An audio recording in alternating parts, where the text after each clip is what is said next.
अनेकांच्या पोटातील ओठावर येणाऱ्या गुपितांची बिनधास्त मांडणी करणारं बातमीपत्र। सरकारनं 1,40,00,000 रुपये वेळेत न दिल्यामुळे त्यांनी राहत्या मळ्यामध्ये तिथे जाऊन गळफास घेऊन आत्महत्या केली आणि त्यानंतर सरकारमधील मंत्री गुलाबराव पाटील असतील किंवा अजितदादा पाटील तर तो आमच्याकडे कॉन्ट्रॅक्टर म्हणून नोंद नाही म्हणून सांगतो। कसं बघताय याकडे? मी हर्षल पाटील या नवतरुण युवकाला पहिल्यांदा भावपूर्ण श्रद्धांजली अर्पित करतो। हर्षल पाटील यांनी 3-4 ठिकाणची कामं घेतलेली होती आणि ते सब कॉन्ट्रॅक्टर होते आणि सब कॉन्ट्रॅक्टर हा मेन कॉन्ट्रॅक्टच्या अंडर त्या ठिकाणी करार करून काम करत असतो।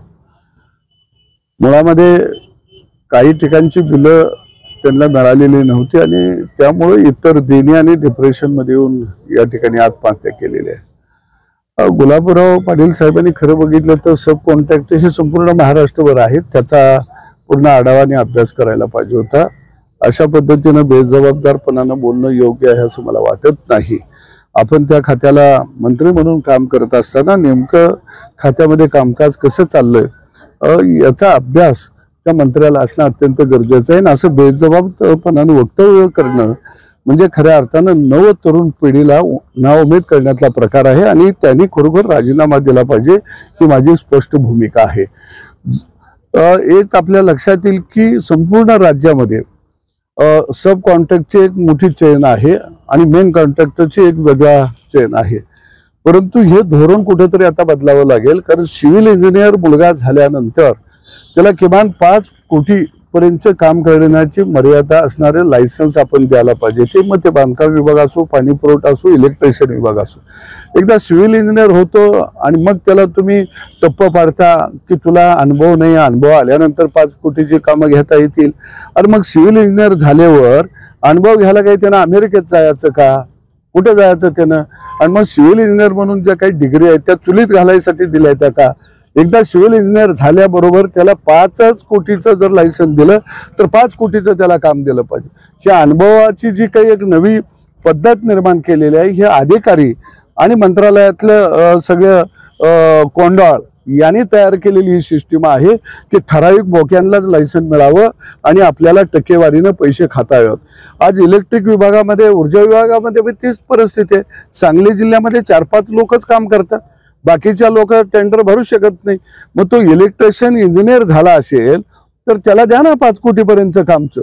मग परत तुम्ही त्याला म्हणता की तुला अनुभव पाहिजे। अरे तुम्ही कामच दिलं नाही, हा महत्वाचा भाग आहे। तुम्ही कामच दिलं नाही तर त्याला अनुभव निश्चितपणाने येणार कुठून? आज इलेक्ट्रिशियन मध्ये ऊर्जा विभागाला 4-5 लोक आहेत, तेच काम करतात, तेच टेंडर भरतात। म्हणजे हे चाललंय काय? आणि म्हणून हे सिस्टीम आपल्याला बदलावी लागेल, हे पद्धत बदलावी लागेल, नियमामध्ये निश्चितपणाने बदल करावा लागेल। कारण बांधकाम विभागाला तुम्ही 1.5 कोटीचं काम देताय सिव्हिल इंजिनियरला, पण त्याला डायरेक्ट 1.5 कोटीचं देत नाही। मग 10 लाखाचं घे, 15 लाखाचं घे। अरे 4-4, 5-5 वर्ष त्या पोरांनी लाईन मध्ये उभा राहायचं का काम करायला? आणि म्हणून याच्यामध्ये बदल होणं गरजेचं आहे। ही बाब गंभीर आहे, माझ्या तालुक्यातली ही बाब आहे। त्यामुळे गुलाबराव पाटलांनी निदान मला विचारायला पाहिजे होतं की बाबा तुमच्या तालुक्यामध्ये ही घटना घडलेली आहे, तो सब कॉन्ट्रॅक्टरदार होता का? अरे सगळे 5 लोक काम करू शकत नाही। माझ्या जिल्ह्यामध्ये 5 लोक आहेत, पाणी पुरवठ्याचं 5 लोक काम करू शकत नाही। गावं किती आहेत? अखंड तालुक्यामध्ये एका जर बघितलं तर 70-80 गाव आहेत। 80 गावामध्ये 30 गावाचं काम निघालं, 30 गावात ते 5 लोक काम करू शकतात। जिल्ह्यामध्ये 150 गावाचं काम निघालं, ते 5 लोक काम करू शकतात।